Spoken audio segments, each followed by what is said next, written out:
तो hello friends, welcome to my new video. तो friends, आपन टाइटल और थंबनेल देखि जानि पारथिबे कि आज वीडियोटा को टाइप रहबा जाउछि हला। तो वीडियो को शेष पर्यंत जानि पारिबे मु आज कोन कहूछि वीडियो रे। तो फ्रेंड्स, आज होछि 1 मई 2024 माने आसंता काली हमरो और रिजल्ट फलाफल बाहरिबो हला कि। तो मु कहि दोछि आसंता काली माने 2 मई 2024 संध्या 4टा समय रे मैट्रिक रिजल्ट फलाफल बाहरिबो। देन आपण संध्या 6 समय रे वेबसाइट को जाई कि आपण रोल नंबर देखि चेक करि पारबे इजीली आपण रिजल्ट को बुझ पाले कि नहीं।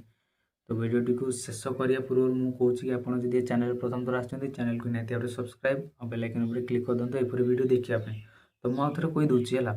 तो 2 मई 2024 संध्या 4 समय मैट्रिक रिजल्ट फलाफल बाहर। देन आप